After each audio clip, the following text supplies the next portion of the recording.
Hello and welcome back to another episode of the 80s podcast with myself, Addi of Antibiotics. And Aiden Riley. Good morning, Aiden. Your brother. Yes, our fellow podcaster, brother, everything in one. Exactly. How are you? Good to be back, isn't it? We've been gone for quite some time. Oh, it has, yeah, because obviously everybody's been busy with life. With obviously the pandemic still happening and everything. Yeah. But we just have to make the most of what we've got. We've got each other, that's all that matters. As family, yeah. And a big shout out to Tal as well. So in today's podcast, we're going to be mentioning one of the greatest 80s movies of all time, which came out in 1984. And as we might put up on our Instagram page as well, regarding if people could get this right, we'll give you a shout out. And I have the list of shout outs, so I'm going to start off by giving this is like our appreciation to all our fans out there. Okay. Yeah, because without them, this wouldn't happen. No, we'll have nothing without them. It's all about the fans. It's true. It's like the movie business. If there's no fans, there's no ticket sales. There's no ticket sales, yeah. No ticket sales, there's no budget to go on another film. Yeah, exactly. It's all about the fans. Like football, sport. Yeah, exactly. You're absolutely... So we do appreciate you. Of course. So we're going to give a shout out first off to Mr. Joshua Conley. Thank you for getting the answer right. Cheers, Joshua. Also like to give a big shout out to Mr. Lawrence. Thank you, Lawrence. Lawrence is like one of the biggest, I think he's definitely one of the biggest fans out there, definitely. Appreciate you. I've met the guy, and he's one of the nicest people I've ever had the opportunity of meeting. He definitely is. And also, I'd like to give another shout out to Mr. Wainobi from my gym. And I told him about the podcast, and he goes, "I'll be tuning in tomorrow." So hey, you got the shout out as well. Thank you, my friend. Thank you very much. So the movie we're going to be talking about today is basically, as we previously mentioned, a classic 1980s, and nobody expected it to become a big hit, but it did. It's a story about It was a dark horse, was it? Yeah, it was a story about a young lad who moves from New Jersey to California, and he automatically realizes that a dark-haired Italian lad with the Jersey accent doesn't fit with the blonde surfer crowd down there. And he gets bullied and beat up by a gang of karate students who've been taught karate the very wrong way. And he comes across, call it the way of the universe, call it the way of, fate making it happen. Yes. He comes across the handyman in the building who he doesn't know knows karate. And the legendary movie starred Ralph Macchio, which brought him to international fame, Pat Morita, William Zabka, who played Johnny Lawrence, Elizabeth Shue, who played Ali Mills, Martin Cove, who played John Kreese, and the legendary movie we're talking about is The Karate Kid. I think people already guessed that. Well, people in our generation and older already guessed that. Definitely. Maybe the new generations may have seen it. I think with the new generation, what they've done is they've come across the movie Cobra Kai. Sorry, not the movie Cobra Kai. The series, the TV series Cobra Kai, and that's become such a. And that would have brought them back to the films. It did, because the origins of the films. Because people wanted to see what did that movie look like in the first place. It didn't look like because obviously people want to see how did this start off with. Well, yeah, it's like the films are the prequels to the TV series. Yeah, definitely. I agree with that. And it's always nice to know what the characters were like before the TV series. Yeah, definitely. And they were a lot younger as well, so they were thinking, oh my gosh, they was actually young at some point. Some of them don't even look like they've aged, I'll be honest with you. I'd still like to remind you, I haven't seen it yet. I still haven't watched it. How bad is that? I still haven't watched it. A movie podcast that hasn't watched it. Oh, it's very bad, bro. It's very, very bad. I'll be messing with you. And well, you've watched all the seasons, so there's 4 seasons, and best part is before we jump into the movie, season 5 was already greenlit and filmed before season 4 was released. It just shows you how much hope they have for it. Because the fans love it. It's the fan base. The fans just absolutely love that. The higher the ratings, the more money they'll have to make a new one. Yeah, definitely, I agree with that. It takes a lot of money to make a TV series. Yeah, I totally agree with you there, bro. So the idea that came for the Karate Kid, it was written by the writer Robert Mark Kamen, who, believe it or not, is actually famous for all the Taken movies. He wrote all the Taken movies. He wrote quite a lot of movies, but Karate Kid was one of the movies that touched his heart the most, because he read a story about this teenager who was being bullied in school. And he ended up learning martial arts and he became a champion. It's just basically how the movie came to fruition and where the inspiration came for it. That was one. And then also you had he has an intensive background in martial arts himself, and he's had similar teachers who were similar to John Kreese, similar to Mr. Miyagi, and similar to very I think a little bit of Bruce Lee as well involved. Oh. So he's been around for a long time. But you always need, if you're going to write about something, you always need the experience beforehand, right? Oh, definitely. It's like, for example, somebody who wrote, when Stallone wrote the movie Rocky, he wasn't a professional boxer himself, but he saw a boxing match happen. And that's how he got the inspiration to write Rocky. And also, like Rocky, he did not have the easiest upbringings. No. So Rocky himself, in the first one especially, didn't have the easiest way of living. No. So that's where both of them coincide. He actually had experience how Rocky lived himself. Yeah. If you don't have the experience, you can't write about it, really. Yeah, unless you do a hell of a lot of research. Oh yeah, that is for sure. That's for sure.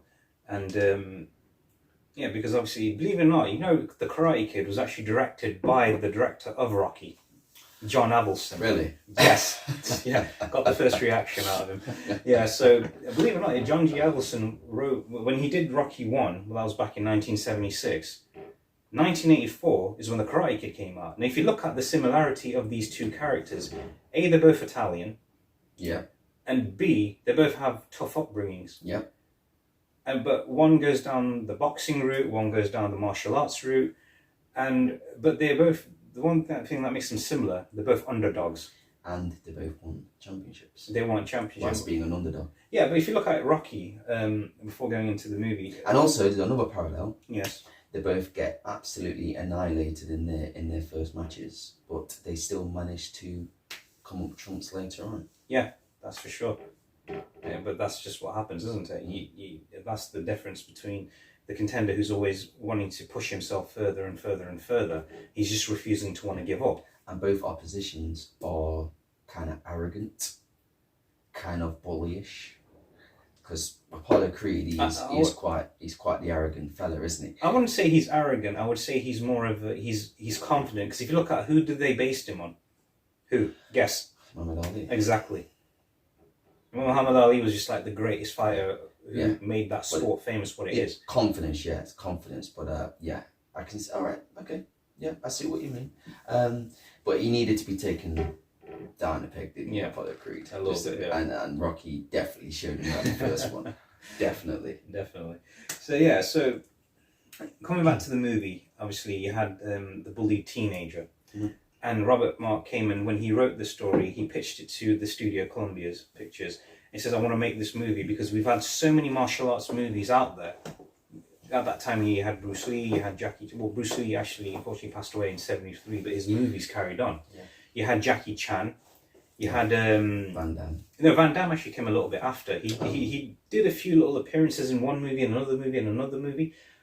But nobody knew who he actually was until 1988. Was he more like a background actor? He was doing more background work. Like an extra, yeah. Yeah, okay. like an extra. Yeah. And then what happened was, they wanted to write a movie that kids could watch, that kids could relate to. Yeah.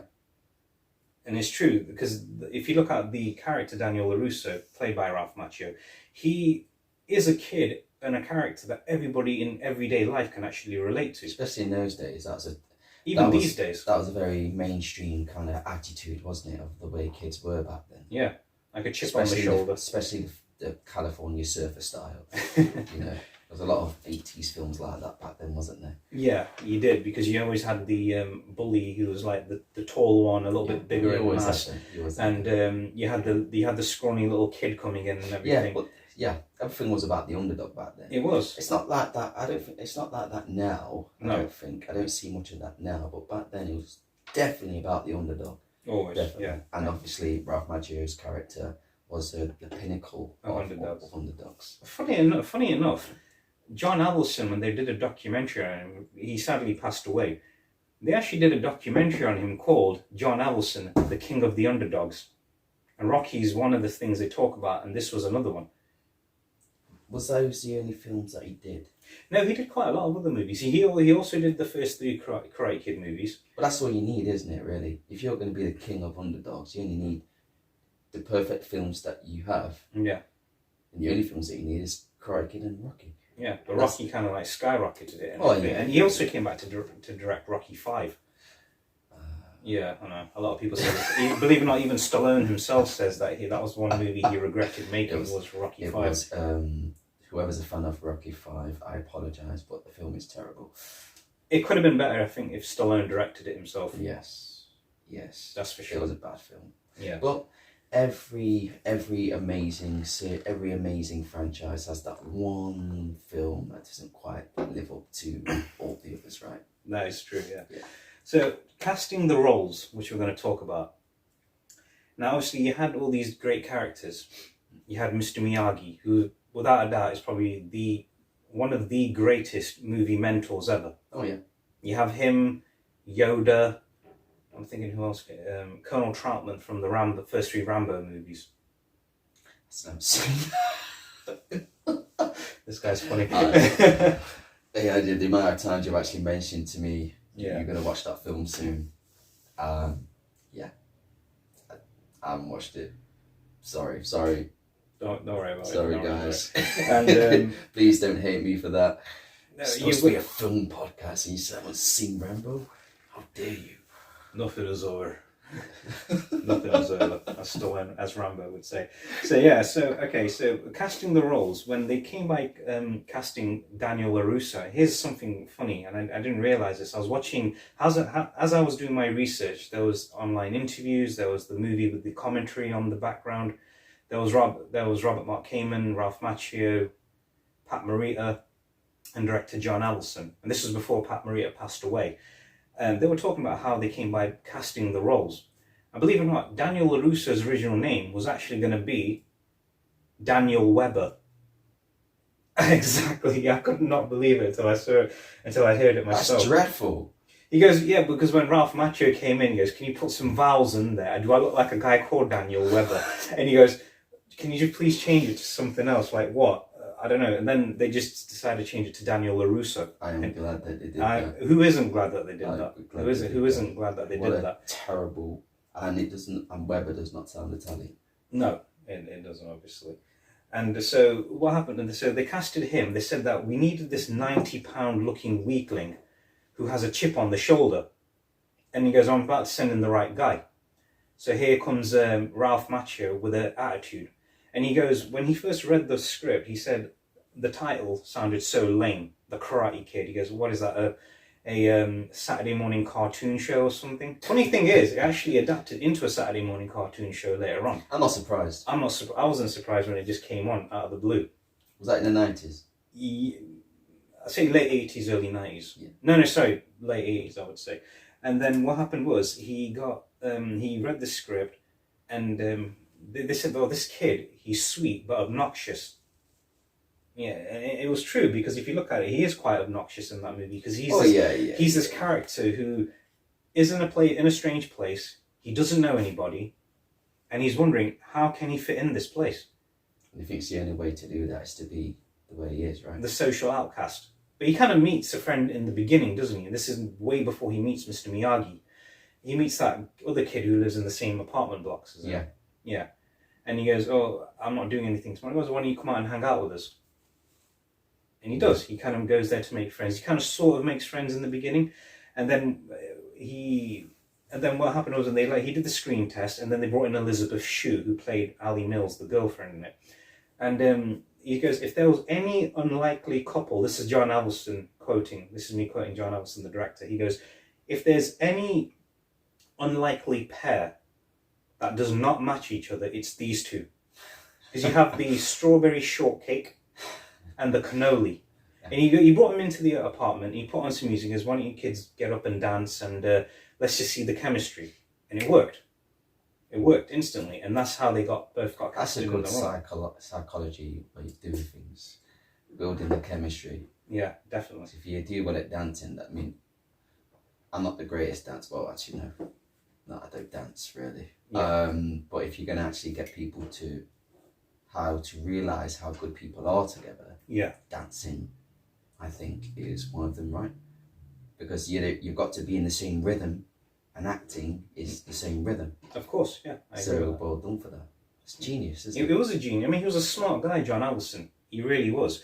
And when they came to casting, this is going to really shock you a little bit, right. A lot of people out there. When they casted Mr. Miyagi, originally they did not want Pat Morita to be Mr. Miyagi. They actually had another Japanese actor in mind called Toshiro Mifune. Okay. He was a very legendary Japanese actor. And but his Mr. Miyagi was kind of like a scary Mr. Miyagi. It wasn't what you don't want that. You don't want scary Mr. Miyagi. Because you already had the scary guy, Kreese, played by Martin. So that would have ruined it. It would have ruined it a heck of a way. It would have ruined it. There would have been no balance to the film. No, it wouldn't have. It never would have, because of the fact that if you had Mr. Miyagi scary, Daniel would have gone down a more ruthless path. Yeah. So it wouldn't have made sense if Daniel would have gone down the same path he did with Ralph Macchio. No, the actor that played Miyagi. Pat Morita. Yeah, Pat Morita. Yeah. If he would have been replaced by the mean one, yeah, and Ralph Macchio's character still would have come down the calm, peaceful route, yeah, that would have made no sense whatsoever, because you cannot create peace with a stormy, mean character like the other dudes. Yeah. What would have been the other dudes, Miyagi. So it would have just ruined the whole film. So I'm glad he went for the calm and gentle. Well, unless you got him angry, Miyagi. You don't want to get that Miyagi. You don't. Well, one great thing about Mr. Miyagi was the fact that he knew he was the most deadliest thing on earth, but he just chose not to announce it. Whereas Kreese, on the other hand... But he always announced it, didn't he? He always wanted to announce it. Yeah. It's like, here I am, I'm a badass, I'll kick your ass. Yeah. If you're going to be shouting all the time and trying to make people look at you, that's just asking for attention. It is, but the wrong way. Exactly. I think the best people are the ones that don't really ask for much attention. They're like under the radar, right? Yeah. Under the radar, and they just make it, that's how they make it known then. Yeah, exactly. I agree with that. And what was interesting was when they were casting Mr. Miyagi, for a few years, Pat Morita had no work. And he was known as, when he came in for a screen test, and I watched a couple of interviews with him to do the research, Pat Morita said, for so many years, I was not working. Originally, his background was stand-up comedy. And here's another thing, this will shock again. He had no martial arts experience. And he's playing a martial arts master, which was really... well, I tell you, fooled us, didn't he? He definitely did. And here's another thing.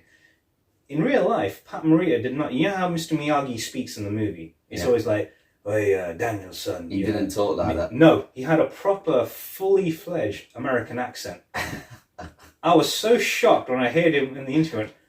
Mr. Miyagi actually speaks with a proper... What is this? But hats off from coming from a comedic background into a serious role that got him Oscar nominated for that role. Yeah. And what happened was there was a scene in there where, well, we'll explain this as well.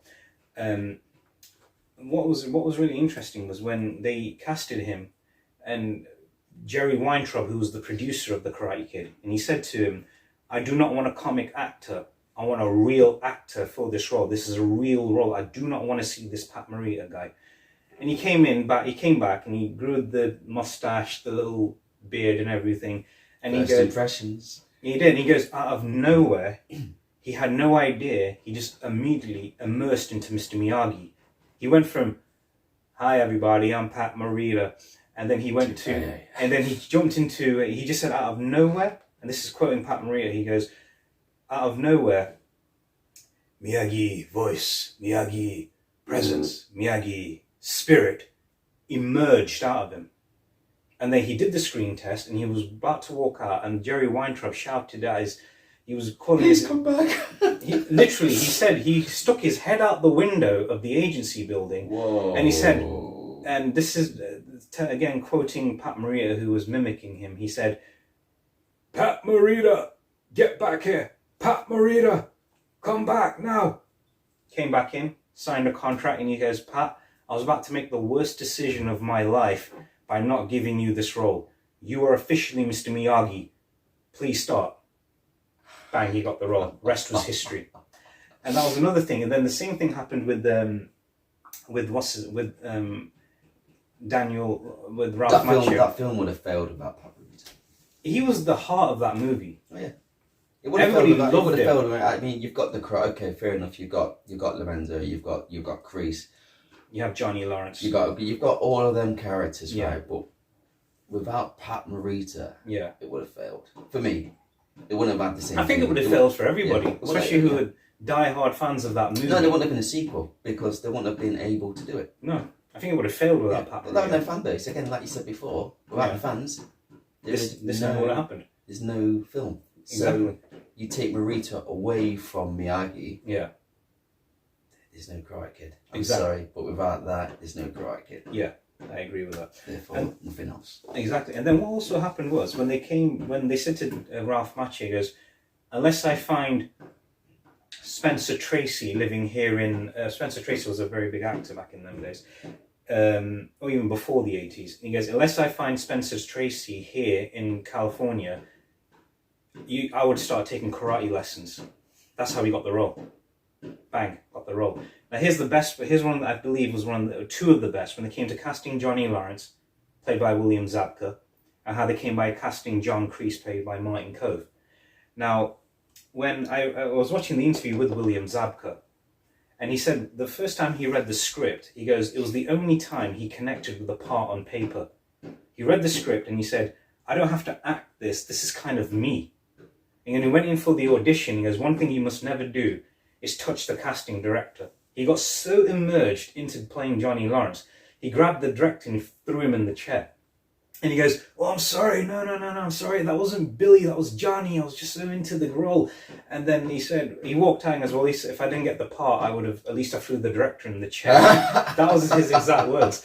And the funny thing was, that intensity got him back for another screen test. And here's another thing.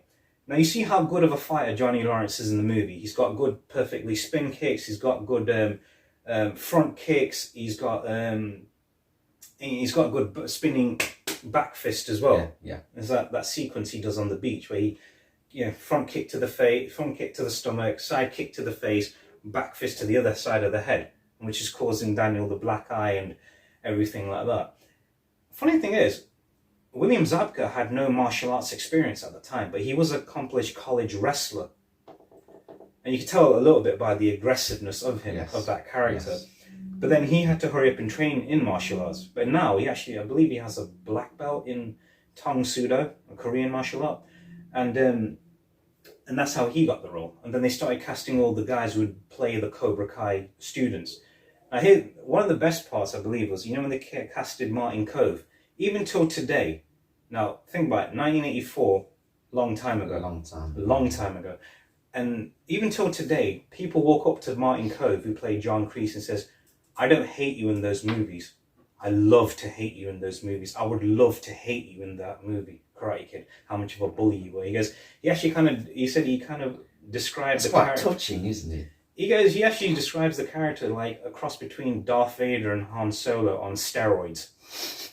And it is. And he was like, when he, I like him even more now. Yeah, exactly. And I watched a couple of I watched his screen test, and he's like quite intense into it. And then they said to him, in order to bring Kreese out of him, he goes, when he got casted in the role, so before he got casted, he was doing the auditions, and he says to John Avildsen, the director, he goes, John Avildsen goes, "You've got 1 week to prepare for this role. 1 week. 1 week. 1 week. Sometimes you even have 10 minutes Especially as coming from an actor's background myself, sometimes they would give you the script on the audition, and you have till then to be called in to memorize the script. I would fail immediately with that. You do fail. That's why they have auditions. You kind of like, there's a saying, failure today is just rehearsal for success tomorrow. Oh, no, okay. That'll give you a bit more fire in the belly to actually do it. Satisfied customer. Not for me, though. Not for me. Not acting's not for me. I'll just give you the script and then you act it. Done. I'll do that. And so when they came to casting Martin Cove, what happened was he said, then they changed their mind from 1 week, because you've now got 2 hours to prepare for it. And he got so angry, he got mad. He goes, you have to turn down other roles for so long to get this role. And he walked into, and this is again watching Martin Coe's interview, he goes, he pointed out John Avildsen, he goes, John, you're a real asshole. You are a real asshole. We as actors wait years to meet directors of your caliber. We fire our agents, we fire our managers. I was told I had a week to prepare for this role, and now you're telling me I have 1 hour? You're a real asshole. But he got into it. He goes, that intensity... That was it. That was got him the role of Crease. That was Crease. And he goes, can you give me the dialogues? The whole... He did that on purpose. He did that on purpose. The director did that on purpose. He didn't want Martin Cove. He wanted darkness. He wanted evil. He didn't even want Crease. That's why he did that. It's psychological warfare, that is. It was, definitely. Tested him, man. And he actually said to him that during that time, during that time when he was turning down all the roles and he got this, and then he goes, okay, now do the dialogues. Do the dialogues. I want you to... Okay, so we just had another... I will give another shout out later. Okay. Okay, so Random Hero, thank you very much. You got the answer right. Thank you. And what happened was when he was getting onto the role, he goes, right, now give the dialogues. The most classic dialogues, what were they? The classic dialogues? From John Crease. Oh. Go on, just one. Just one? Yeah, go on. Just one. Oh, man. No mercy. Yeah, that's it. No, like the whole no mercy, and then the scene where he's going to all the students, mercy is for the weak here on the streets in competition. He just went into it. That intensity got him the role. And then after he was done, that was it. He goes, John Avildsen says, go see Jerry Weintraub, the producer. That was great. He goes, we just found Crease. Go for it. Get him signed up right now. Bang. The rest was history. And if you look at it, Martin Coe's most famous character is John Crease. There's no other character. I don't think he's ever done another character like that, has he? No, he hasn't. He actually was in Rambo 2. He's actually in Rambo 2 as a mercenary. And it's kind of I funny. actually see him doing that. It was quite funny, the fact that... What was really funny, the fact that when I saw him in that, I was like, that's the Karate... Was this before the Karate Kid, before he opened the Karate Studio? Like he got his ass kicked by Rambo. Now he's going to go get his ass kicked by Mr. Miyagi. Just looks getting his ass kicked. He was getting his ass kicked up and down a lot of movies. But yeah, so that's how they got rolled, because it's like, without these actors, this movie never would have happened. And believe it or not, Karate Kid was actually William Zabka's first major role. He was just doing a lot of commercials up till then and a few little guest appearances. That's how they start, isn't it? Yeah, that's how they start. He was just doing a few little guest appearances, but then that's how he got the role. He knew who Ralph Macchio was beforehand. Ralph Macchio did a pretty big movie back in '83 called The Outsiders, and that had a lot of actors in there that was basically became big stars today. You had Patrick Swayze, Tom Cruise, Emilio Estevez, Charlie Sheen's brother. Oh. You had Diane Lane, who went on to play Superman's mother in the Man of Steel movies. Yeah. And you had Ralph Macchio, another one. And literally that very next year, he got casted for Karate Kid. When he met him, Zabka met Macchio, he goes, oh no, you're from The Outsiders, you're this, you're that. It's great working with you. There's always that one film that leads you into a franchise. Yeah. Like if you look at Robert Downey. Iron Man. Yep. What led him into that? Yeah. The film called Kiss Kiss Bang Bang. Good movie. I've heard that's a really good movie. That led him into the director and the producer, one of them being John Favreau. Yeah. Saying, this guy is stock. Yes. You just see them in the film. You're like, I haven't seen it yet myself, but I've heard so many. I've read articles. I've looked at so many things, and it's always Kiss Kiss Bang Bang where they say, okay, that's the film that made him into Iron Man.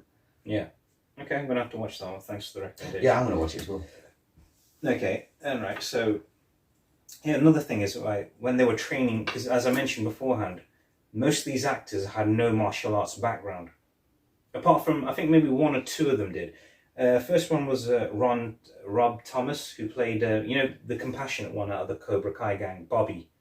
The one who actually the softly one. The one who's a bit kind, who gets to Johnny, leave him alone, leave him alone. Yeah. He's had enough. He's had enough. That's when they're in the. That's when they're in that. Is it the parking lot? No, it was the fence fight scene. Yeah, and I've got a funny story to tell you about the fence fight scene. Again, this is from quoting William Zabka, what his relationship was like with Pat Morita. You know that. You know where the where that character is like saying, "Look, leave it. He's had enough." Yeah, that's right. It. That's where the Halloween. That's where they're in the outside, aren't they? Yeah. And that's when Miyagi comes in. Yeah. Yeah. So I'm gonna tell a good story about that. I remember that now. And so what happened was when they were casting when they were training the actors, because again most of them didn't have martial arts backgrounds, apart from, like I said, Rob Thomas and Daryl Vidal, who's Johnny fights in the semi-finals. You remember the guy doing all those cool spin kicks and all that stuff? Yeah. Yeah, that's Daryl Vidal. He's a legit martial arts instructor in real life. You can tell though. You could tell. You could easily tell just by that he does those perfectly executed jump spinning back kicks. I mean, that was that jump spinning back kick he did on the pretty big lad of the Cobra Kai. That was just one of the best kicks I'd ever seen. So the guy who trained them all was an instructor called Pat Johnson, and you've actually seen him in the movie. Can you guess who he is? Pat Johnson. Pat Johnson, who was training them. I'll give you a few seconds. If not, I'm gonna have to give the answer. I'll give the answer. Just tell me. He actually played the referee in part 1 and part all 3 of them. Yeah. Okay. He trained all the actors for their roles. He trained because if you look at it, it transcends into the movie. Pat Johnson said that while all the movies he's worked on, Karate Kid was his absolute favourite. You can thank the man. You can thank the director for that, because the director makes the atmosphere. He's the leader, isn't he? Yeah, the guy that invites everybody together. And again, like you say, he sounds like a really nice guy as well. Pat Johnson. Yeah. Oh, he was. I watched a couple of the interviews. There's a lot of arsehole directors out there that just make a bad atmosphere on the set. So when you got a nice guy doing it, it's like a manager of a workplace. If you're an arsehole, no one's going to want to work. No one's going to want to work. So if you're a good director, everyone's going to do their best for you. Yeah. And if they make a mistake, they're not fearful of it. No, they're not. They'll just give you the best all the time. I mean, that's what matters. Yeah, exactly. So when he came by, he's been in the martial arts business for over 40 to 50 years. Oh, and that also helps. That also helps. He's trained with legendary actors such as Bruce Lee. He trained with his son Brandon. He trained with Jackie Chan, Chuck Norris. I think he even turned up in the movie Enter the Dragon. There's a fight scene with him and... I love that film. I love that one. We're going to review that one. Yes. That's a promise. I love that film. It's 70s though. Who cares? Okay. That was the day where there was no special effects, no wireworks, no... It was Bruce Lee's first Hollywood movie. Pardon? It was Bruce Lee's first Hollywood movie. Yeah, it was. I think probably the first and only. Because he unfortunately passed away right after. And 32 years old, man. Yeah, exactly.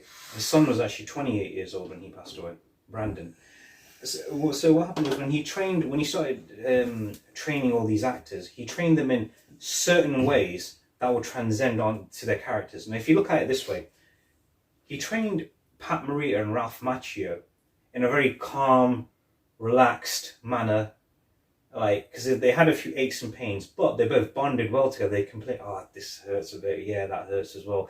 And it transcended onto the character. Because if you look at it as well, how does Mr. Miyagi train Daniel? We're going to talk about that as well. And when he came by training the 5 main bullies, William Zabka, Ron Thomas, Charlie McLean. More aggressive. I bet they did it separately as well, didn't they? He trained them all separately. He did not want anybody seeing how the other one trained. Yeah. He trained... Psychology. Yeah. He trained them as if a drill sergeant trains them. He goes, he would chew them out, make them do push-ups non-stop on their knuckles, and but they would complain. It's like having a mean coach. And again, if you look at it, that goes in the movie. But when it came to training Martin Cove, again, Martin Cove had no martial arts background then, prior to what he does now. And then what happened was when he trained him in private, like, if you look at it, does Kreese throw any punches or kicks in that movie? He doesn't, does he? Throws nothing. Throws nothing. No. But he's just standing there with such an intimidating presence. Again, he trained them off camera, out of sight of everybody else, and it worked. Yeah, it worked. That's what makes it. That's it. Yeah. That's again, it like for it's psychology. If they would have seen each other training, yeah, they would have gone like, oh no, okay, that's how they're gonna be, and that's how they're gonna be acting. That's how their characters are gonna look like. Yeah, they wouldn't know what's coming. Exactly. It's all a surprise, isn't it? It was all a surprise. Yeah. When they saw it, it's like, oh my gosh, look at that. What am I dealing with here? Exactly. So I guess it was kind of like a real life thing for them then, because they haven't seen each other training. Yeah. It was a surprise for them to actually see them how they were in the film. It doesn't matter if you've read the script, to see it actually in physical form, it's going to be more of a surprise, isn't it? It was, definitely. I agree with that. And going into these characters now, who they are. Obviously, you got Daniel LaRusso, you've got Mr. Miyagi, you've got Johnny Lawrence and John Kreese. Now, look, if you look at Daniel, who is he? He's just this young lad who wants to fit in somewhere. He didn't get New asked. lad on the block, new kid on the block, wants to fit in, wants to do the best he can. He wants to make friends. That's what he wants. Yeah. He's a teenager. You want to make friends. Yeah, exactly. You want to make friends. You want to fit in. You want to do everything you can to actually look like you're in with the in crowd. Yeah, exactly. And then you have Mr. Miyagi, quiet yet humble but deadly. Dark horse. He's totally the And dark he's horse. more like a shinobi kind of character, isn't he? He's in the background. He's in the shadows. You don't want attention. Just leave me to live my simple life. Yeah. I don't want no stress, no nothing. Daniel wanted the other thing. Yeah. What Miyagi showed him, no. It's not what you think. That's not what you want. This is what you want. This is what you need. This is what you are. Yeah, this is what you need. Yes. And and if you look at Johnny Lawrence, one thing I did a little bit of background on Johnny Lawrence because I think he's one of the most interesting antagonists ever. If you look at him, he's a troubled kid himself. I mean, you watch the series Cobra Kai, you get a little bit more depth into his background. Yeah. His father left him. His mother married a rich producer. That's why he looks like a rich kid who's got everything. But he's always ridiculed by the stepdad. Always ridiculed by him, like, you can't do this, you can't do that, you quit this, you quit that, you quit this. And one day, there's a scene in Cobra Kai season 1 where he's going past the old Cobra Kai dojo and he sees Kreese training people in there. I love the young Johnny. And he looks at it and he goes, I want to take up karate. And then he becomes friends with all the people in there. And then he goes, there's a good scene in it where he kind of opens up to Daniel. He goes, this is good. He goes, I thought back in the day, Daniel goes, I thought you were just living the life, fancy cars, motorcycles. He goes, yeah, it had its moments, but I used to come home and get bullied every day. And that's why I joined Cobra Kai. Kreese gave me more attention than I got at home. And he goes, he was more than a sensei, like a father to me. And then Same Daniel had with Miyagi. Exactly. Daniel actually says the exact same words. He said the exact same thing you just said. He goes, my dad died when I was 8. Mr. Miyagi was like a father to me. He goes, it's strange how you and I both found karate role models. And it's sunk into Johnny as well. Yeah. And this is 30 years later, and they finally sunk into him. Because Johnny, one thing I like about Johnny's little transition at the end, he finally figures out what Kreese is all about. If you remember at the end of the fight, when he's like saying to him, there's a scene that actually kind of plants the seed before the bigger scene happens. There's a scene where it's the semi-finals, and Kreese goes to rob Bobby. He goes to him, when you got on the mat, hurt him. And there's a great expression. Johnny's like this. He goes, well, what? He goes, yeah, I want him out of commission. And then finish him off. Yeah, finish him. That's another. Go for the knee, right? Yeah, he goes, no, I want him. He goes, no, I can beat this guy. No, I don't want him beaten. I want him out of commission. Yeah, once it's done, that's it. He goes, no, but I'll get disqualified out of commission. When he says that. Yeah, did you hear me? Yeah, and if you look at the and if you look at that, he's hating it. But it's the gaze that he shows. Yeah. And you can see the compassion in Johnny's eyes. Yeah. And he's like, finish him off. Johnny doesn't want to finish him off. John Kreese is the one who's telling him to finish him off. And then... It's the gaze that scares me. Yeah. Kreese. Kreese is an intimidating character. He's very, very intimidating. I admit to that. What he's special forces, Vietnam veteran, turned karate master. Which he is. Yeah, so that's two deadly. Two deadly things. Because special forces are way more trained than the regular ones. Yeah. And and so if you look at him, if you look at Kreese, we're talking about Kreese now. He is a man who's extremely tortured. He's seen so much war, like Mr. Miyagi. Mr. Miyagi was a war veteran. There's parallels between all these characters. There's a lot of parallel between them too. Because like if you look at Kreese, he's seen so much war. Like he lost a lot of his friends, and then you see him, and then you see this being transitioned into his students.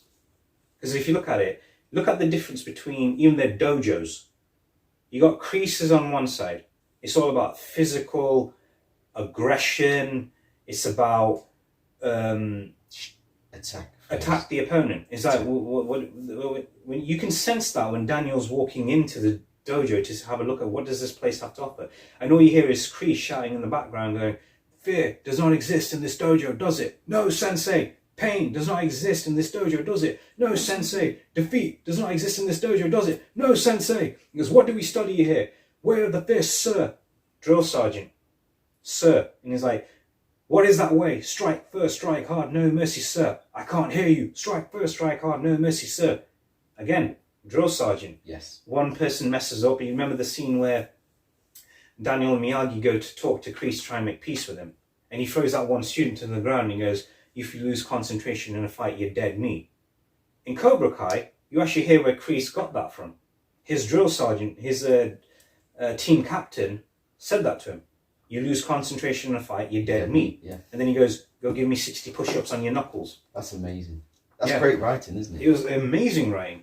It was an absolutely amazing writing what he does. And then what happened was when he transitioned, if you go over to Miyagi-Do, what do you have? Peace, serenity, liveliness, calm. You have that beautiful garden. You have you have the whole water. You have the water. You have everything. You have a calm, meditating atmosphere. And talking about a few good scenes now. There's one thing I want. Okay, before we finish up, one thing I liked was the characters change over time. It's like that scene where character development. Yeah, it's like, for example, Daniel's kind of becoming from a boy into a man because he's not had a strong father figure. Mr. Miyagi has become the strong father figure to him. Yes. You know, when he says to him, one of the best scenes in that movie was, you know, when they're having the talk after the fence fight, and then the other scene where you see Johnny change at the end after Daniel gives him another bloody nose, he goes to him. He shows respect, doesn't he? That's one thing I loved about it. I love that scene. I love that clip when he goes, "You're all right, LaRusso." When he just grabs the trophy off the announcer and he hands it to him and goes, "You're all right, LaRusso. Good match." Perfect writing. Hats off to Robert Mark Kamen for writing that scene. Perfect. And then you also have the director write it as well, didn't he? No, not John Avildsen. Robert Mark Kamen. Oh, okay. And then another good scene was when you had the talk. So we're going to go into scenes now. One of the best scenes in that movie was when after Daniel's been beaten up, and I'll tell you a little scene behind the scenes thing. When they're doing the fence fight scene, William Zabka, who was, again, that was still his first movie, he was kind of nervous because during rehearsals he was going half speed, and Pat Morita would come up and talk to him. He pull him to the side, and he goes, and this is Zabka's own words, he goes, "He used to call me BZ, like, because remember in America they use Z as Z. Yes. And he goes, he used to call me BZ, and I would call him Uncle Pat. Every time everybody would call him Uncle Pat. It was like our fun uncle. And he'd go to me, BZ, when you do rehearsals, you got to give 110%, brother. It's like when the camera's rolling, it's like bread and butter, bread and butter, bread and butter. And then you did the role quite well. And then that scene where Bobby's saying to him when they're beating him up to a pulp, Johnny's going to kill him. He's going to kill him, and he's going to do that flying sidekick into his head, and he would have killed him. And then Mr. Miyagi turns up, and Bobby, when he's like saying right there and then, leave him alone, he's had enough. He goes, look, he can't even stand. Oh, that don't mean squat. And Johnny's like, oh no, I'll decide when he's had enough. And then do you remember what Sensei said? No mercy. Enemy deserves no mercy. He says that even on the beach scene as well, if you look at it. And he goes, Daniel's like, all right, we're even. He goes, no mercy, no mercy. Bang, beats him up. Yeah. And then again, the fence fight scene, bang, beats him up. And then you have this Mr. Terrific pop up out of nowhere. It's just absolutely bad. He feels like a proper superhero landing. He does when he pushes him out of the way. Yeah, I love it. He's multitasking. Yeah. I'm climbing over the fence. I'm going to push this kid out of the way. I'm going to come down. And he annihilates them all in like 5 seconds. Yeah. He knows what he's doing. That's the first time you see him fight in the film. Yeah. And then what my other favourite scene was when he takes him into the room and he's fixing him up. And then Daniel's like, where did that guy go? He goes, what guy? The Spider-Man who saved me. And he's sitting there quietly like, Mr. Miyagi. Because what, that was you? Like, yeah, and then he goes, why didn't you tell me? He goes, what? That you knew karate? He goes, you never asked. I just love that scene. And if you notice, that scene's all done in one shot. Yeah. There's no cuts, there's no close-ups. I bet there's a lot of improv in that as well. No, it was all completely scripted. I believe it was all completely scripted. And what was also good was, I love the scene at the end when Daniel's leaving, goes, can we go tomorrow and talk to their teacher? And one good quote that Mr. Miyagi says in that movie when he goes, there's no such thing as a bad student, only a bad teacher. He goes, karate is for defense only. Because that's not what these guys have been taught. You can say the same thing about parenting. Yeah. Right? You can, yeah. And like, it's another form of parenting teaching. If you look at it, yeah, Kreese is teaching Johnny, his somewhat adopted son, be aggressive. He's taken the horrors and actions of the war that happened to him, and he's bringing it. And you are implanting it into that kid's head. Yeah, you are, definitely. I agree with that. Whereas Mr. Miyagi, on the other hand, he's teaching him how to be calm and peaceful. So these are the opposites of both. Yeah. Kreese is implanting the poison in Johnny and the rest of the students. Exactly. And Miyagi's taking it out of Daniel. Yeah. He's taking it out. Kreese is putting it in. Yeah. That's the genius of it as well. It's amazing. It's a great writer. Yeah, even William Zabka, speaking of the writing, William Zabka said when he read the script, he goes, you could feel it. You could feel it was like third dimensional. It was brilliant writing. You knew it was destined for something great. And even after the first movie was finished, Jerry Weintraub said to Ralph Macchio, we're going to make a couple of these movies. That's it. So they already knew. There was a sequel due. They already knew from reading the script. It's like the feeling is there. Yeah. Right? You're like, I feel something here. This is going to be something great. Exactly, yeah. You don't have that feeling for no reason. Exactly, you go with that feeling. And then what was also another good scene was when, Daniel's reading when Mr. Miyagi's drunk. Now, what people didn't know about this, they wanted to get rid of that scene. They said, no, it's going to slow the movie down. There's no, we need this scene. We need to see, people need to see where did Mr. Miyagi come from? And because he's quiet throughout the movie. Yes. Daniel will ask him questions, but he just says to him politely. Before that, Miyagi didn't have a backstory. No. It was just this peaceful guy that just fixed the apartment, kicked the crap out of a few teenage lads. Yeah. And then disappears. And then you actually then know that it was him. Without that scene, you'll have no sympathy. You have no empathy for Miyagi. Because what does that include when you're drinking? It means you're going through some stuff, right? Yeah. So when you see that, you're like, okay, now I'm starting to know. You definitely. Now I'm starting to know him a bit more. Yeah, you are. Without that scene, you won't know. You wouldn't know him. And what was interesting was that scene got him nominated for Best Supporting Actor. Not surprised. That was when he's singing. He's doing the anniversary about his dead wife and his dead son, and you feel so sorry for him. It's like Daniel thought he had all the problems in the world, but it's like my problems are minor compared to what this guy's been through. He's been through a war. In real life, Pat Morita was born in a war. Yeah. And here's another thing. When Pat Morita was born, for the first... World War II, right? Yeah, I believe so. In the first 9 years of his life, he was in a cast. He couldn't walk. He had spinal problems. As soon as he got out of the cast, the war started. He was in concentration camps. He was in concentration camps. The same thing similar to Mr. Miyagi's story. Mr. Miyagi was in a concentration... That's why he was so good in playing him. Exactly. He was actually playing himself. To a certain degree. Mm. And he was... Because then he went into the comedic background and everything. And then the other... Yeah, that was a great scene as well. But then Daniel, when he's reading the papers and he's seeing the medals, and he goes... And he says, oh... When Mr. Miyagi's opening up, and he goes, "We regret to inform wife and son dead due to complications at birth." Then you realise, wow, holy crap! He's in a lot of pain. This guy is actually a living, breathing human being that has emotional issues. Yeah, relatable. Yeah, to anyone who's makes you feel right. Oh, definitely. Again, without that background, you won't feel for the guy. You wouldn't. He's just another guy that's just calm and just kicks ass. But really, he's got emotional troubles. Human being. Yeah. They made him into a human without just a fighting machine. Exactly, yeah. And that was another good thing. And what happened was, you know when the other good scene at the end where you had the last fight between Daniel and Johnny. Yeah. One other thing, the legendary kick. Yeah. Legendary crane kick, which we're going to talk about. And what it was interesting enough was when they were filming that scene, Johnny would come out, William Zabka would come on stage, and everyone would boo him, and his mother would be in the crowd, and she'd be like, and he'd look at her, and she would cry, and he goes, "No, he's such a nice guy. Leave him alone. He's not a bully. He's just acting. Leave him." And he would look at her and goes, "Mom, stop it." And bless her, she's kind of like some sort of embarrassed. Getting too into it. But what was interesting enough was about that final scene when Daniel's had his knee damaged. And Mr. Miyagi saying to him, "You don't need to fight anymore. You've proved a point." He goes, "What, that I can take a beating?" No. And he goes, "I'm not going to have balance that way." And the other good, then we'll go back to another scene previous to that.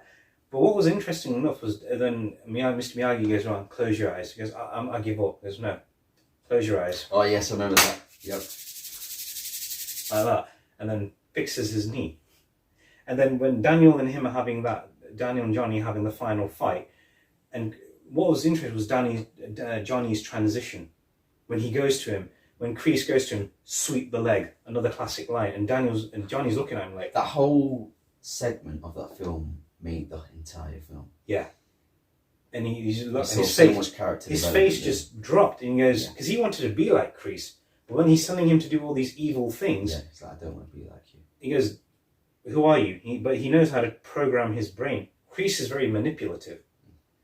He knows how to program his brain. That's why he's programmed him. When you go out there, it's, elbow to the knee, do whatever you can, finish him. Quite dirty. His last words in that movie were, "Finish him." Yes. It was. Yeah. "Finish him." Where you had the other friend shouting as well, "Get him a body bag." Yeah. Another good classic line as well. Yep.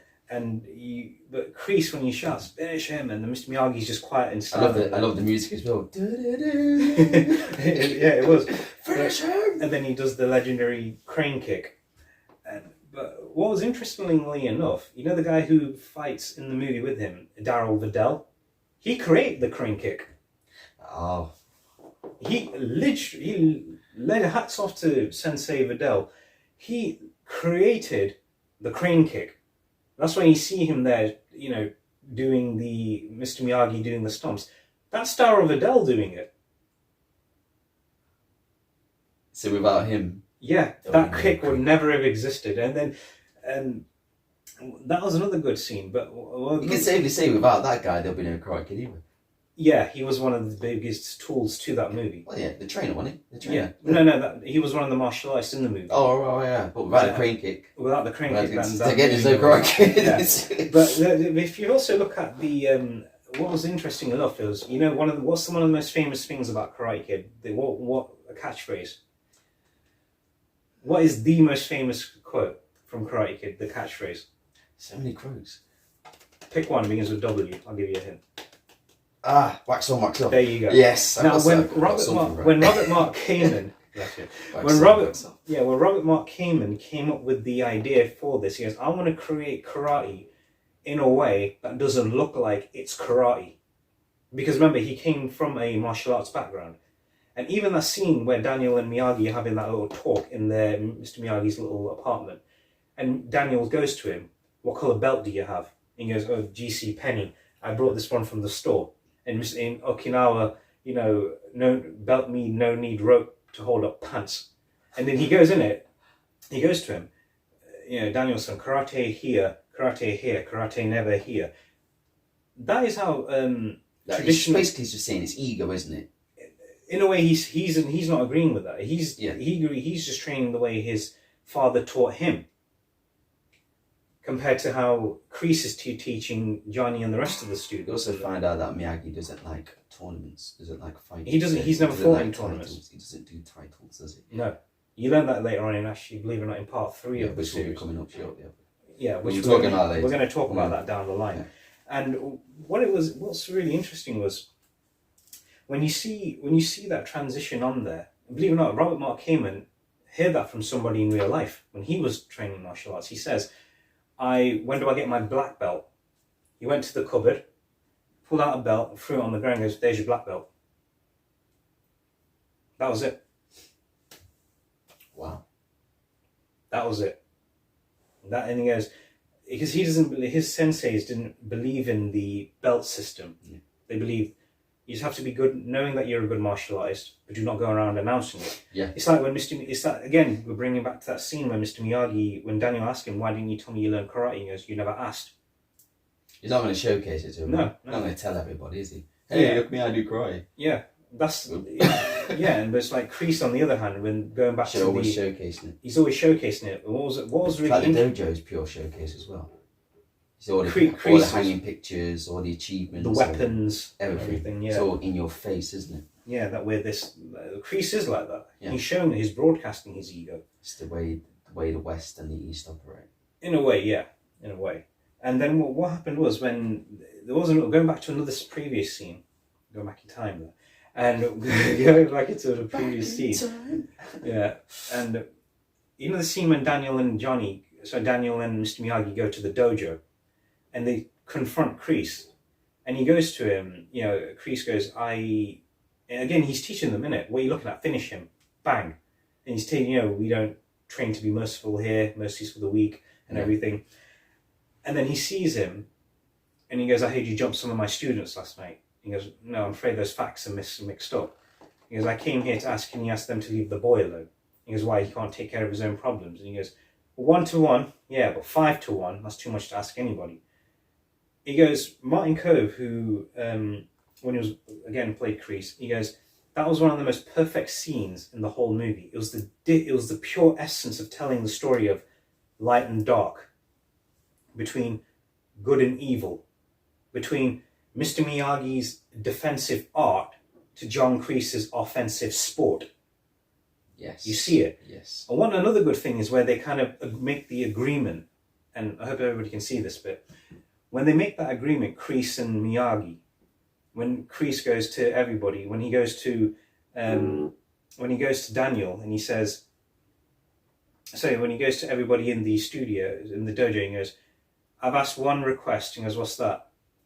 Before the tournament, asked to leave the boy alone to be trained. He goes, all right, I agree with that, but if you don't, and then he shouts to everybody, leave him alone until the tournament. Is that understood? Yes, Sensei.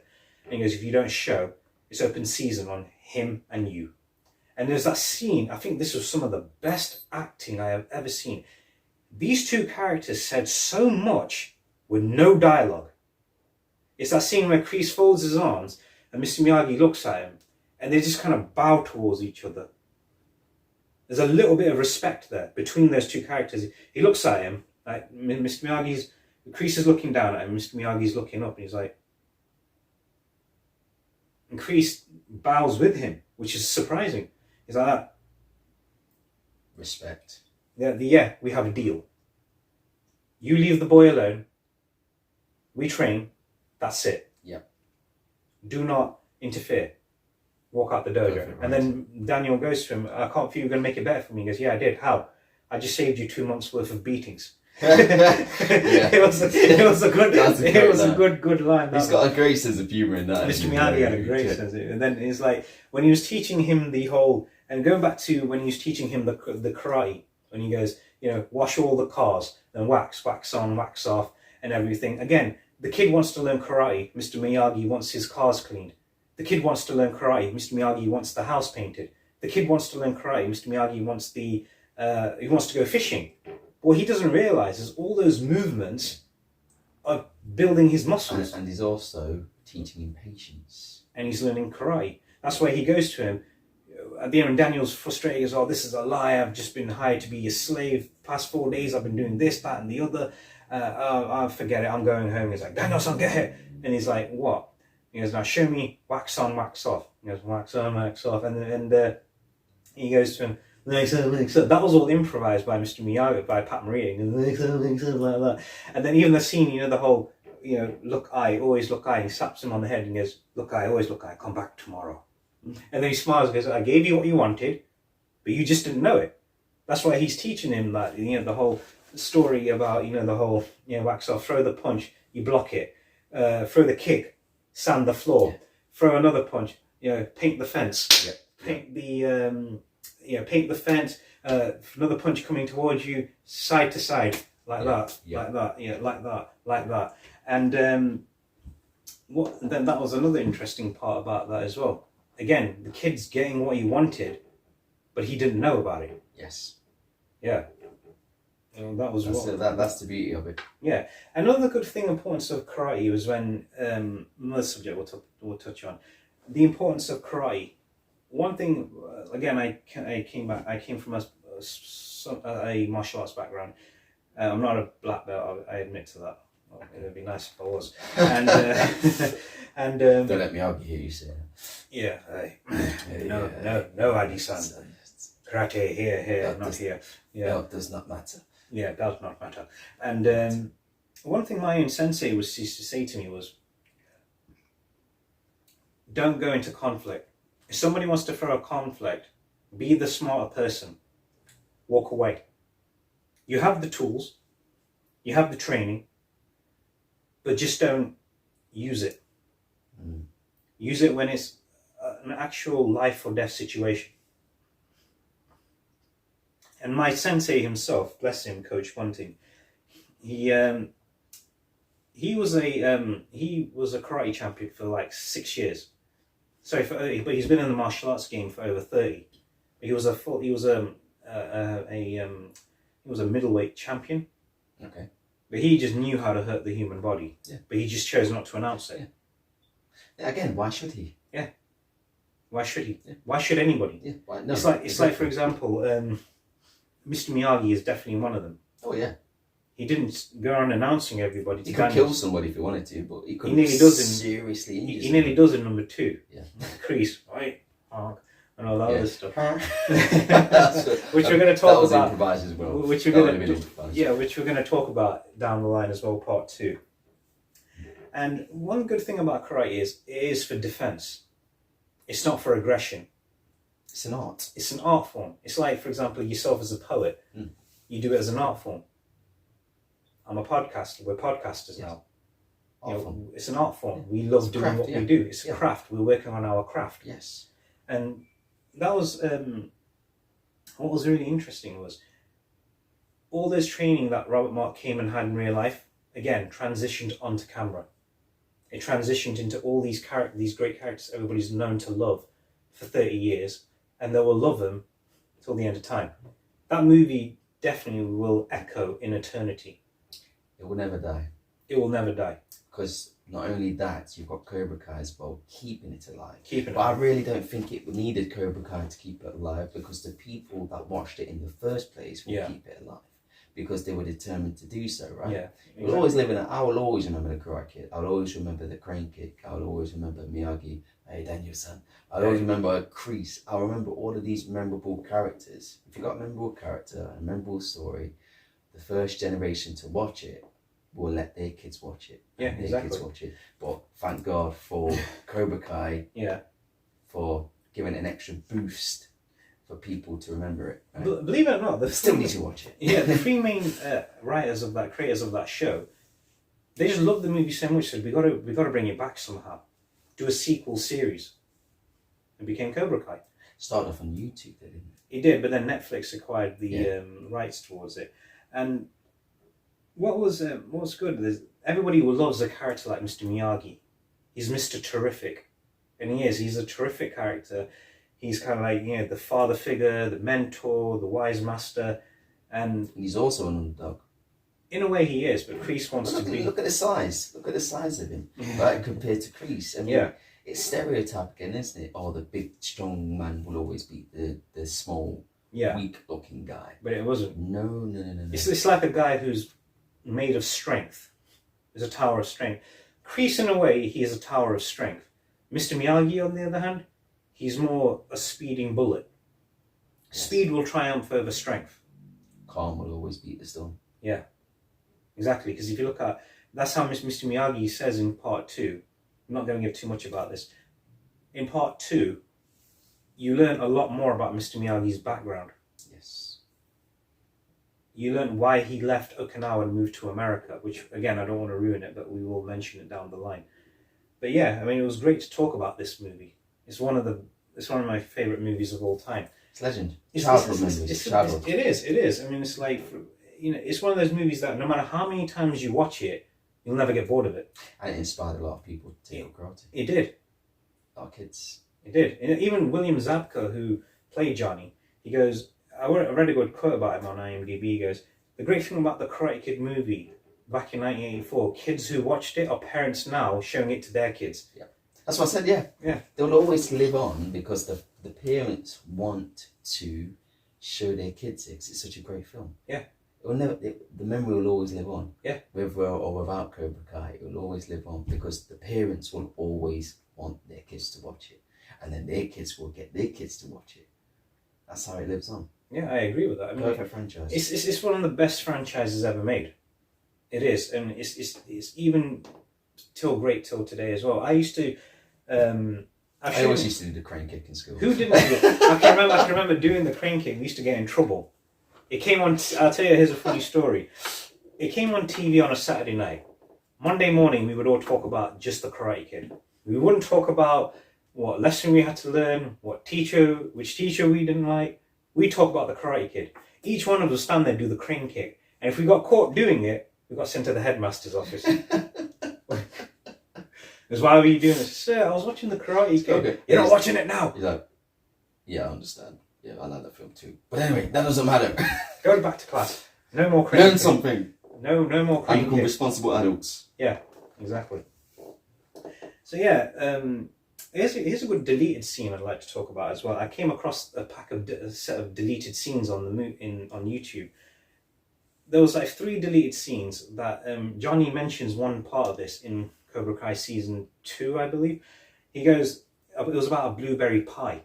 There's a scene, when Daniel meets Ali and he's gone to get, they're having lunch.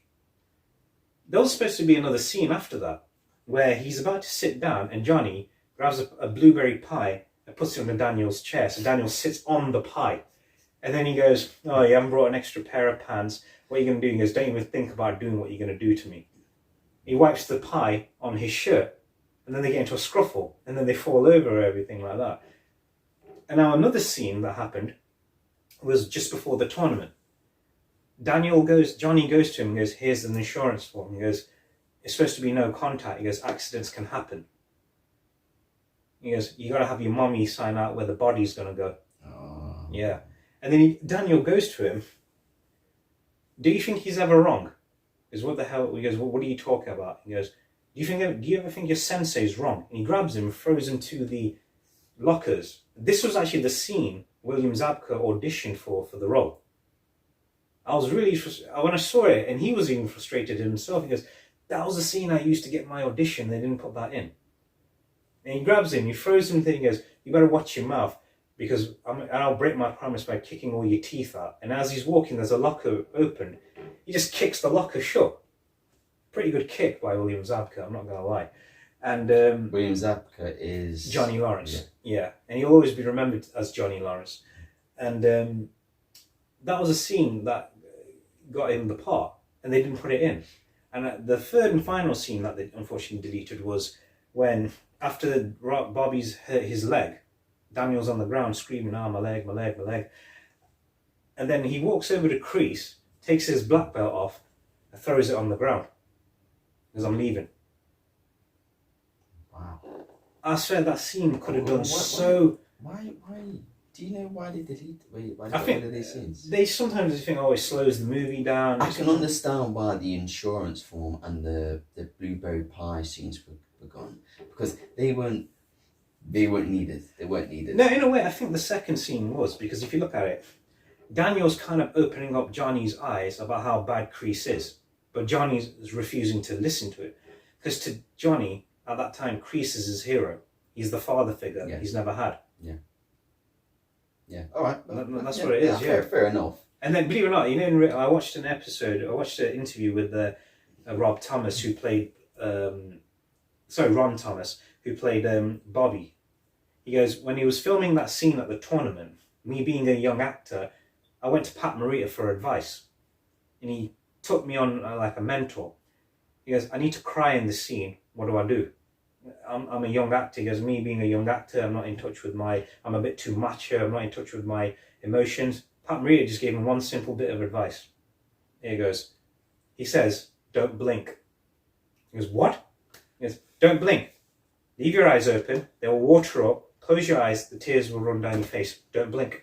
That's perfect. That was just amazing. It was amazing. He didn't give him any complex nonsense. Yeah. He just said, don't blink. Yeah, because who hasn't been in a steering competition?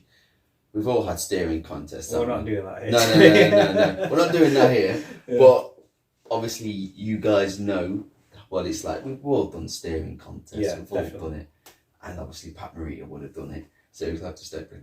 Yeah, exactly. Just challenge yourself to keep your eyes open for as long as you can.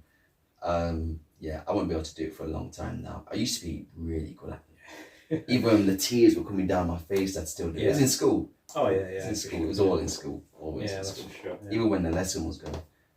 I wonder why I didn't learn anything. Yeah, it happens. It happens to all of us. We all do. But yeah, simple and effective. Exactly, yeah. So that was some great scenes we talked about, and brought some deleted scenes as well. And even till today, Pat, what's his name? Unfortunately, Pat Morita passed away. Daniel said, Ralph Macchio said at his funeral, he gave a eulogy, he goes, forever he will be my sensei. He was his sensei off set, the acting mentor. He was the mentor he was off a mentor. set. He was the acting mentor off set, and he was the karate mentor in the film. Yeah, and even, believe it or not, they even asked him, what was your favourite scene in the whole movie? He goes, I had too much favourite. He goes, favourite scene and favourite dialogue. Favourite scene was when after Daniel's read the message about Mr. Miyagi's background, about his wife, his son passing away in childbirth, and he turns around, and John Avildsen said to him, turn around and bow to him. His wife, just turn around and bow to him on the way out. He bowed to him.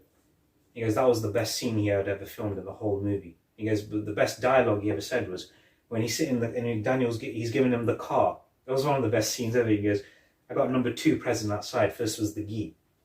There's number 2 present outside. And he goes, choose. He goes, I can't take that. He goes, hey, hurt old man feeling. Choose.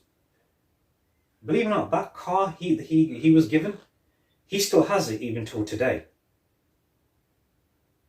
That's amazing. That's beautiful, isn't it? It's amazing. That is beautiful. The studios just gave him the gift and goes, just have it. That's beautiful. And he still has that car. That's poetic, man. That's beautiful. It is. That's a great gesture. It is. I totally agree with you. And then what happened? And then he goes, when he sits down in the car, and he goes, "You're the best friend I ever had." He goes, "Yeah, you're pretty okay too." He goes, even till today, that was still his favorite scene. Family. That's what they were. Family. It was family. They were all family. He goes, there was an amazing group of actors, amazing group of writers, the director, all came together to make that movie happen. And the film was an underdog itself. Yeah, but it did so well at the box office that it immediately lit a sequel. Well, I think we can all safely say that this reputation, the film, it's never, ever, ever gonna. It's not gonna disappear. It's never going to disappear. It will be eternally remembered. Doesn't matter what generation comes next. The generation before that's parent of them through time will always say to them, "Hey, I got a film for you. Watch the What's Karate Kid. this? Let's watch the Karate Kid together." Be great if it was the grandparents as well that watched it with the kids and their kids. Yeah, exactly. I agree with that. Yeah, do it. Do it. That's all the time we have for today's podcast.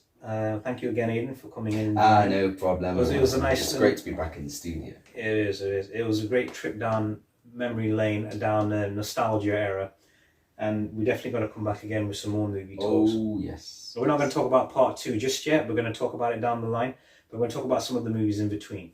But again, I just want to say thank you for today, and please don't forget to follow us on Instagram, on Twitter. I'll put the information in the description below. And also subscribe to the original Addi Biotics channel. Again, I'll put a link in the description. And also follow us on Biotic Podcast. And also Aiden has a new website coming up pretty soon as well. And we will make an announcement for that just before it happens. So offering you my services. Yeah, so please get a hold of Aiden. You can get a hold of him. Not literally. Yeah, not the Johnny Lawrence thing. No, please. And yeah, so please get a hold of him and just makes things happen. I'll work my magic. Yeah, and also please, everybody, you can also follow Team Media Productions as well, and we are going to offer you services. So until we meet again, the 80s rocked. They do rock. Thank you, man. Thank you, brother. I appreciate it. Thanks.